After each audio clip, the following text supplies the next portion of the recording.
Hello, and thank you for visiting Graphene Business Law. My name is Pamela Matani, and I'm the founder and principal lawyer here at Graphene. If you're new to the channel, please go ahead and click on the subscribe button down below. We regularly post content here that is most relevant to entrepreneurs and small business owners.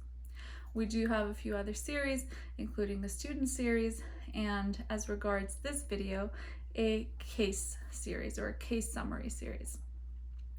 Now, through this case series, I try to focus on recent cases that I believe will be of highest importance to entrepreneurs or small business owners. And honestly, the biggest reason that leads to this videos as well is the kinds of questions coming our way here at Graphene. And one fundamental question for those considering opening their own business is whether to incorporate. And with that question follows the other questions of what legal protections are afforded to you when you incorporate. Depending on where you're at in your journey of starting or launching your own business, there may be a few principles you may have heard referred to colloquially, including that of a business in Canada being considered a separate person from you as the human watching this video, you as the human operating that very same business. And that business is its own separate legal entity, so it's separate for legal purposes, for corporate purposes, for a host of purposes. And what's created in that relationship between you and the business is a concept or principle colloquially referred to as a corporate veil. There is some veiling that your corporation provides for you as the human behind it, and you are, as the business owner, and oftentimes shielded or protected through certain legal mechanisms by being that business owner. Now, a lot of persons start their own business because they have a really innovative idea as to a good or a service they're looking to provide. However, the truth of the matter is that many individuals go and start their own companies for more strategic reasons as well. Here at Graphene, we're happy to help you navigate these conversations, these waters, as to whether incorporating is the right route for you and what the advantages might be depending on what you seek to do with your corporation. Another comment I'll mention before I dive into the, exclusively into the case that this topic focuses on, although it is about the corporate veil, as I've been speaking about so far, is that what we notice in law is that there is a reluctancy of the courts to go against that corporate veil and open it or lift it, or more specifically, the term is pierce that corporate veil. To give you a bit of background as to why this is, for the small business owner or entrepreneur watching this video, eager to learn more about legal concepts and, maybe considering now it's time for you to reach out to a lawyer as well. You're seeking advice to get to that next level of your business and achieving your vision. It is the case that for at least since the 1800s, probably longer in some jurisdictions, but at least since the 1800s, there has been law supporting the idea that corporations are separate persons, separate entities. And that line of cases, that line of reality in business law is that's one of the main ideas out there. That is one of the biggest, most familiar, most governing concepts in business law, that the business you create, in this case the corporation, the business you incorporate, because these protections are not afforded to every kind of business. For example, in a sole proprietorship, you are the business and the business is you. You wouldn't have that veil that comes with incorporating.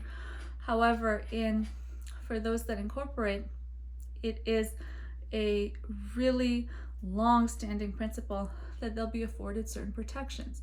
So for the courts to then at the very same time go against such a fundamental principle and pierce the corporate veil, I think you could see why it is difficult for the courts to do. They're not keen to do it, and it's not the most common thing you'll see in a court of law for business matters. However, it happens sometimes. Excuse me. As is the matter with the case at hand.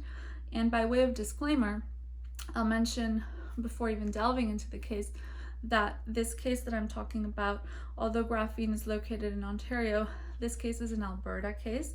It's Alberta Court of Appeal, so there's quite a bit of authority behind it, but it is an Alberta case.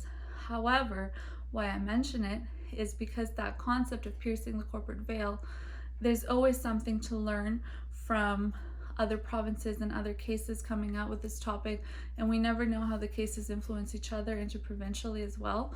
So this Alberta case is still quite an important one to keep in mind as a business owner in general that has, of course, that structure of a corporation. It's important for you to know these things as an entrepreneur, know the attitudes across different provinces, know the attitudes across different cases as regards piercing the corporate veil. And it's one of those topics, again, where it's so fundamental that I strongly believe, any knowledge, any case coming out of this principle of piercing the corporate veil is one that an entrepreneur should be aware of. Now, this case in particular regards an individual named Mr. Vrbanek. I'm reading the names on the screen here just to better remember them. Mr. Vrbanek and a couple referred to as Mr. and Mrs. Zerbin in the video. And as by very, very high level overview of the facts, what happened is that Mr. Vrbanek was the sole director and shareholder of, I believe, a construction company. This company entered into contracts with Mr. and Mrs. Zerbin, and again, I believe there were at least 2 homes involved. The case, was the dollar amounts involved were not insignificant by any means. I believe the judge awarded damages in the range of $1.7 million. So these are not insignificant amounts at stake. Long story short, the Zerbins decided to terminate their contract with Mr. Vrbanek after being informed as to certain business practices of his that they came to believe were dishonest, and Mr. Vrbanek actually disagreed with the manner in which they terminated the contract and launched a suit against, I believe he counterclaimed against them for having wrongfully terminated the construction contracts between them. But as the matter came to be, the trial judge decided for the Zerbins, and in so doing, he also dismissed the counterclaim of Mr. Vrbanek, and Mr. Vrbanek came to appeal on 4 grounds: that the contract had not expired and that the Zerbins were not free to terminate their contract with him as they pleased, that the Zerbins had contributed to their own harm that they'd suffered prior to terminating the contract with Mr. Vrbanek, and that Mr. Vrbanek was personally liable for fraud, and the case merited a piercing of the corporate veil. Mr. Vrbanek did not agree with this, and also there was a bit about defamation in the case as well, but I won't go into that for the purposes of this video, just because that is its own distinct matter of law. Now, the trial judge did find reason to pierce the corporate veil here, and that's what's important for you watching this video, to be aware as to when these instances occur. And what's more, the Court of Appeal upheld the trial judge's findings. They did not word it in another way. They didn't say, the Court of Appeal didn't come out and say, the trial judge got it wrong. They did not disagree with the trial judge. The overarching line of reasoning of the trial judge was that Mr. Vrbanek, despite operating with the Zerbins through his corporation, you remember I mentioned at the beginning he had a construction corporation, I believe named DN Developments. Despite that, his behavior in running this corporation had been laden with fraud, deceit, and dishonesty. And I'm just reading here. The trial judge found that Mr. Vrbanek could be held personally liable. He had performed Deanne's contracts dishonestly. He had forged documents, and he had inflated prices and charged false deposits. I'm just reading here the lines. This amounted to a breach of fundamental expectation of honest contractual performance, thereby entitling the Zerbins to terminate their contract with Mr. Vrbanek. And being so egregious a scenario of deception and dishonesty, those are important words, that piercing the corporate veil was merited here. And again, the Court of Appeal did uphold the trial judge's overall decision. Cases like this are, piercing the corporate veil is not, like I mentioned earlier in the video, it's not that topic that happens, that it's not that matter that occurs the most, or that's most often decided by the courts in terms of they decide to pierce the corporate veil. However, even the fact that it is happening is extremely important for you to know as an entrepreneur or a small business owner, because the fact that this is happening begs the question of which circumstances are allowing this piercing of the corporate veil, given that the veil created by the creation of a corporation that occurs prior to that corporation develops this veil is one of the most fundamental principles of business law. Again, that your corporation, once you incorporate, is a distinct and separate person and legal entity than you as the human watching this video. So just to recap, I felt the need to jump on here and speak about this case.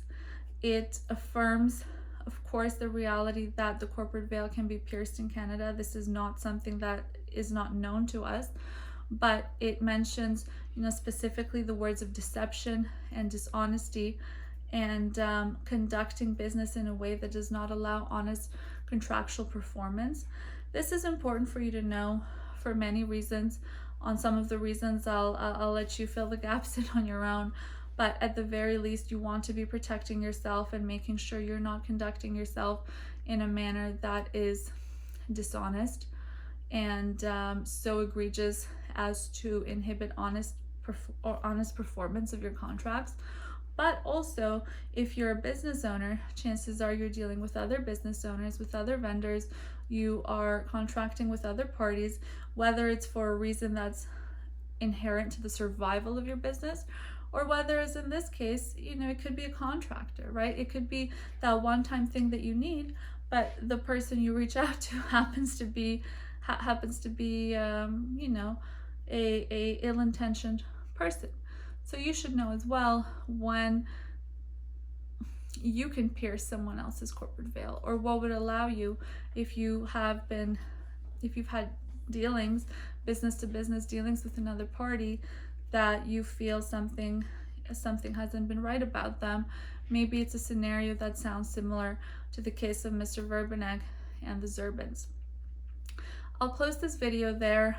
I do believe that talking about these cases is really important, because these are real life cases. These are real people whose names are being mentioned in this case, and whose life stories are unfolding for all of us to learn from that.